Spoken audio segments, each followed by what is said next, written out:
Rekam ini, ya. Jadi tadi kita sampai ke mana tadi ke defect, ya.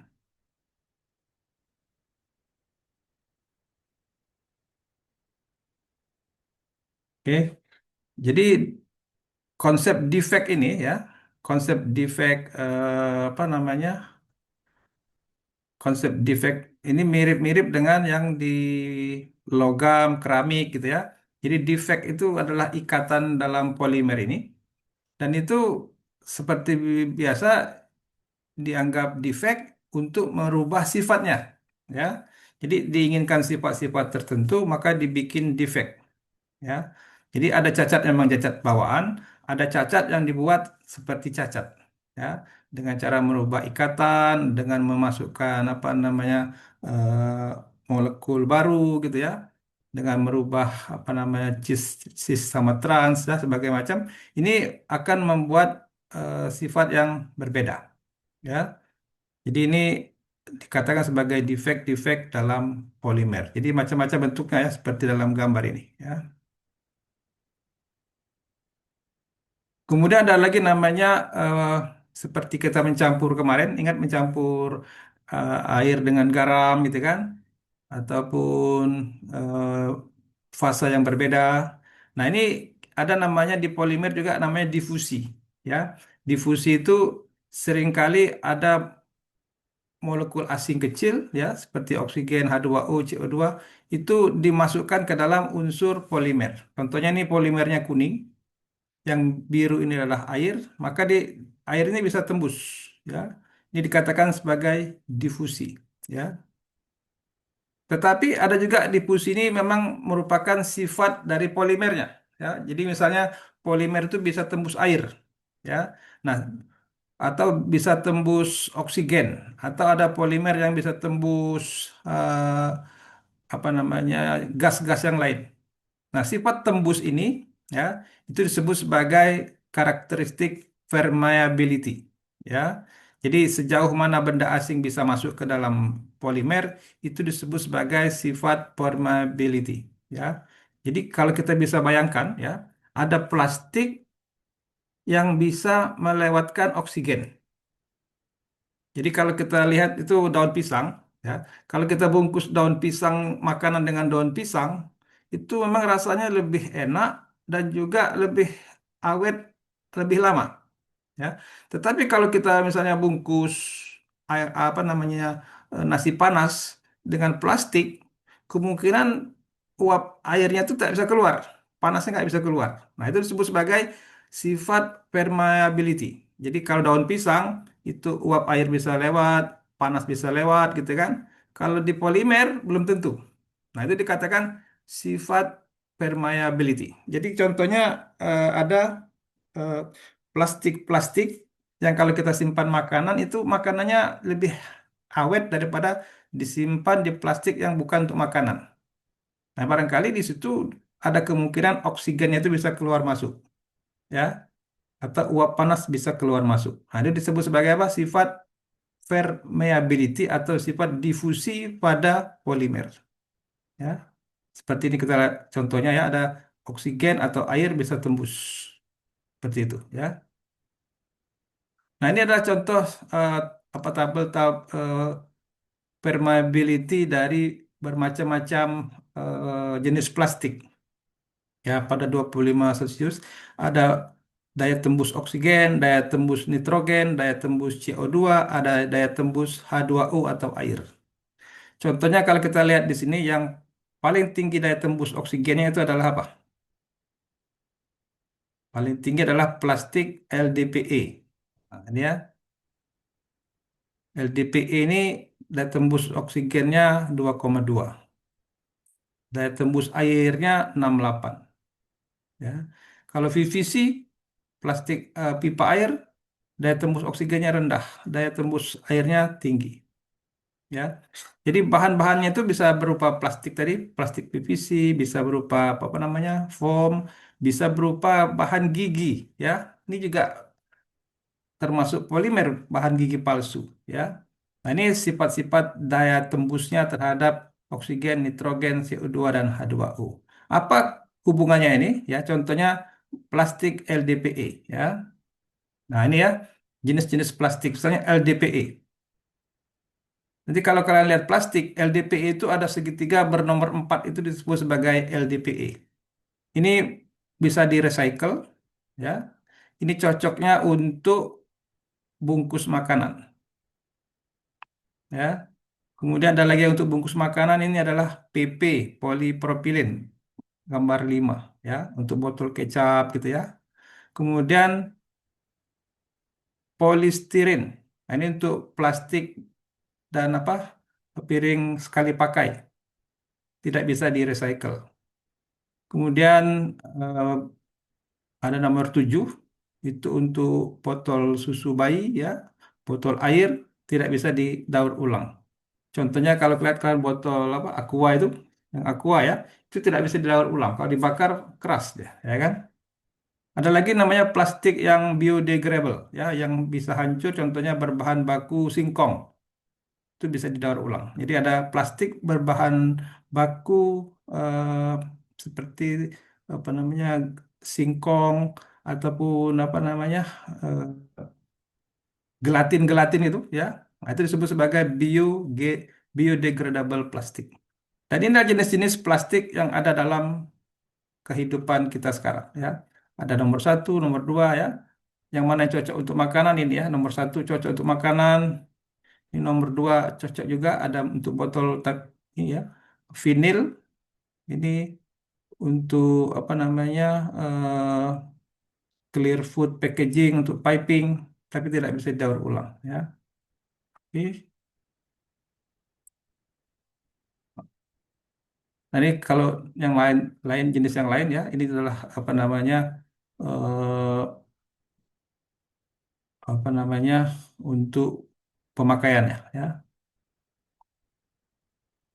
Jadi ini kalau ini versi lain ya, ada yang seperti ini ya, ada yang seperti ini. Nah, ini dikatakan nomor 7, ah, ini bahan berbahaya ya. Oke. Kemudian polimer dan engineer ya. Jadi kalian sebagai engineer ya, itu sudah memahami tadi ada kemarin ada metal, ada keramik ya kan? Apalagi? Ada polimer ya. Nah, nanti bahan-bahan ataupun material-material ini peruntukannya kan bermacam-macam. Jadi salah satunya adalah polimer ya. Kita harus mengetahui karakteristik, kemudian pemrosesan bahannya. Jadi untuk bahan-bahan di elektronik seperti apa, untuk di apa namanya industri oil and gas seperti apa, untuk di kendaraan atau transportasi seperti apa. Ini berbagai macam jenis polimer. Atau di jenis-jenis untuk pesawat-pesawat ruang angkasa ada juga menggunakan polimer ya. Kita harus tahu ya, kalian bisa menggali eh, dalam apa namanya eh, pemakaian pakai AI bisa ataupun kalian buka eh, buku-buku tentang material ya.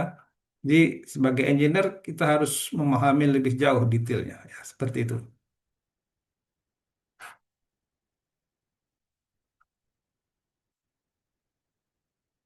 Nah, kalau secara mekanikal, kita lihat sekarang sifat mekanikal.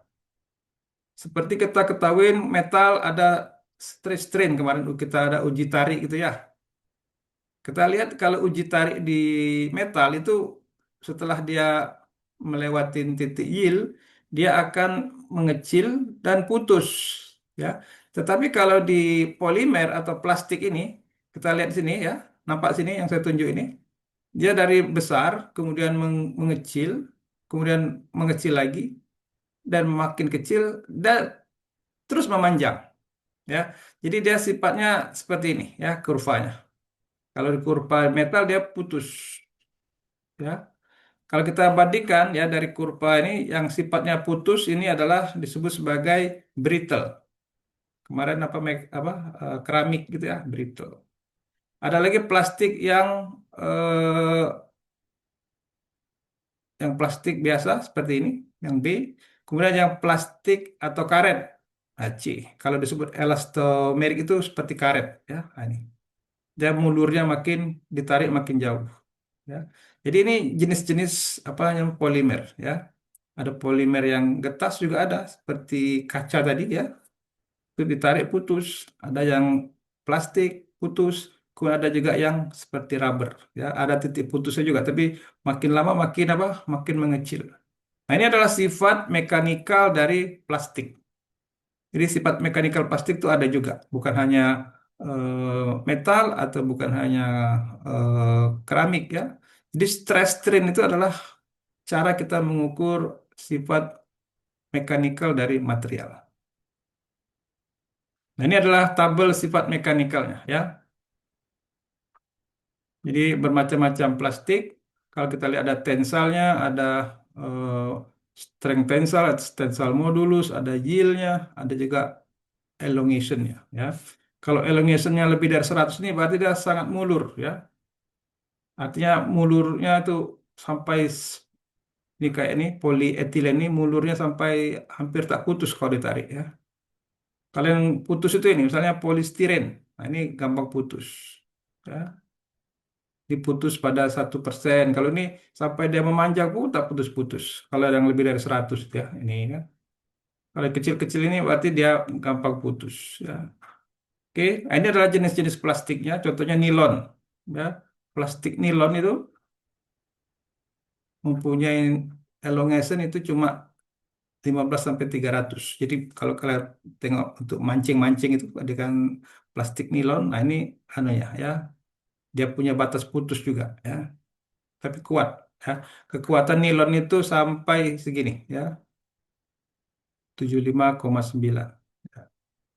Oke, jadi ini adalah jenis-jenis plastiknya, ini adalah sifat mekanisnya ya. Tinggal seberapa kekuatan yang mau kita pakai ya. Nah ini contoh kita kalau kita tadi sifat stress strain ini mirip juga ya. Ini berupa strain atau berupa apa namanya mulurnya ya. Contohnya ini kalau plastik kita tarik ya kita kasih gaya tarik sampai dari TA ke TR tarik ya. Kalau dia elastis ya ini yang segi B ini adalah apa namanya mulurnya. Setelah kita tarik, kita kembalikan, ya, dia akan kembali lagi ke posisi semula. Ya, ini dikatakan sebagai apa? Elastis. Kalau misalnya yang sifatnya viscous, elastis, ya, ini kalau kita tarik, ya, dia akan memanjang. Kemudian kalau kita lepaskan, dia tetap ada pertambahan panjang. Ya, itu dikatakan sebagai viscous. Ada lagi yang viskus ya. Jadi viskoelastis, ada lagi viskus. Ada viskus. Viskus itu seperti cairan gitu ya. Ya, apa namanya lembek-lembek gitu ya, disebut viskus. Ya. Jadi kalau kita beri gaya, kemudian kita lepaskan, dia tidak kembali, ya, tetap ke gaya itu saja. Ini disebut sebagai viskus. Nah, ini adalah dikatakan deformasi atau perubahan dari sifat viskus elastis. Viskus itu artinya apa? Kayak kenyal-kenyal gitu. Ada yang berubah, ada yang kembali ke tempat asal, ya. Jadi kalau perhatikan karet-karet seperti itu, ya. Nah, ini adalah kelas kuliah apa namanya malam ini ya. Jadi kalian pahami lagi ya kuliah kita tadi, bahan-bahan tadi dengan melakukan pendalaman melalui tugas-tugas ini ya. Di apa itu isomerism, apa itu monomer, apa itu polimer, apa termoplastik, apa thermosetting tadi kan sudah dijelaskan. Kemudian jelaskan lagi konsep stress strain, viscous elastis, ada fracture ya. Kemudian polimer juga bisa bersifat seperti gelas, tadi yang transparan ya, atau bersifat kristal, kapan terjadinya dan mengapa bisa terjadi. Apa yang dimaksud dengan si vulkanisasi, vulkanisasi pada polimer. Jadi kalau kalian perhatikan ada di ban-ban truk itu biasa disebut ban vulkanizir, nah, ya. Apa itu maksudnya vulkanizir ya? Kemudian kalian buat summary bab 15 tentang karakteristik aplikasi dan pemrosesan polimer ya. Oke, Itu saja kuliah kita malam ini. Ada pertanyaan? Silakan. Gimana? Gimana, Zafira? Ada yang ditanyakan, Zafira? Gary? Mana Gary? Nanya bang, Gimana? Silakan. Kalian bertanya, maka kalian berpikir gitu ya. Gimana? Ada yang berpikir? Silakan. Tak ada? Gary? Biasa kamu bertanya, Gary? nanya pak. Siapa yang lain? Silakan. Angga, Ilham. Hmm, masih ngopi ngopi. Halo? Arifin Alkaf. Pertanyaan apa? Oke, kalau Yang tugas limanya tuh pak ditulis atau apa pak? Diketik aja pak. Boleh diketik pak? selama ini kamu pakai apa?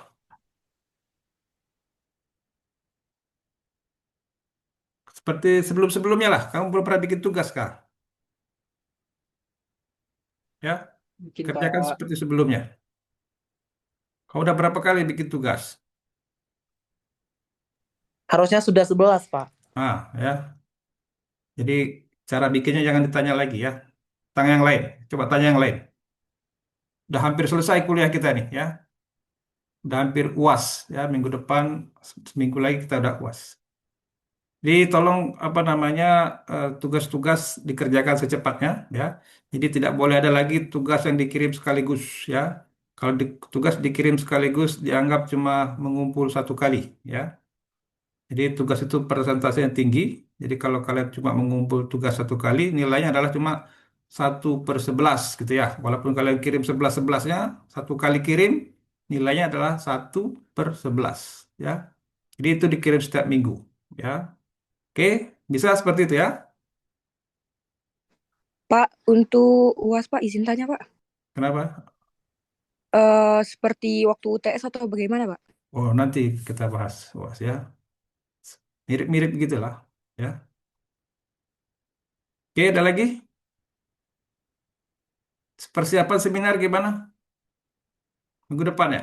Tidak, Pak, Jadi saya harap semua hadir ya.